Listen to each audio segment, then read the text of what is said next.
ফুল ফল লাউতে ভর্তি বিলি করে খাওয়া। তাহলে মূল আশ্রয়টাই পঞ্চী মানে গুরুদেব। গুরুদেব থেকে আশ্রয় করে একেবারে গোবিন্দ পাদ পদ্মরূপ মাছাতে পৌঁছে গেছে। আমরা সেরকম নরম লাউলতার মতন কখনো এদিকে যাই কখনো এদিকে যাই, মন চঞ্চল অস্থির চিন্তা আমাদের।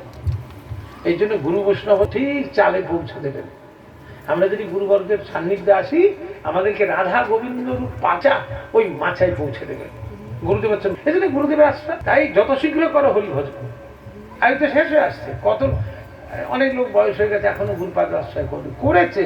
ওই যেরকম বললাম, আমি অফিস যাচ্ছি, আমাকে বলছে পণ্ডিতজি, কারণ আমি সাদা ধুতি পাঞ্জাবি পরি, তখন অফিস যেতাম 25 বছর বয়স, মাথার টিকি মারা আর সাদা ধুতি পাঞ্জাবি খদ্দরের, অফিসের ব্যাগটা মগলে।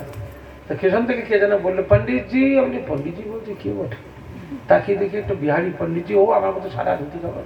তা আমাকে হাত দেখিয়ে বললো যারা,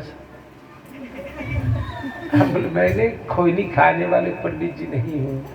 এবার বলতে ওর লজ্জা লেগে গেছে, ঠিক है गलती हो गई।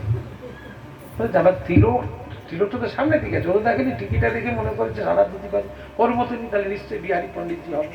তাহলে ওরা পণ্ডিতজি বটে, কিন্তু খৈনি চা পান বিড়ি সিগারেট দোক্তা লস্যি গুড়াকু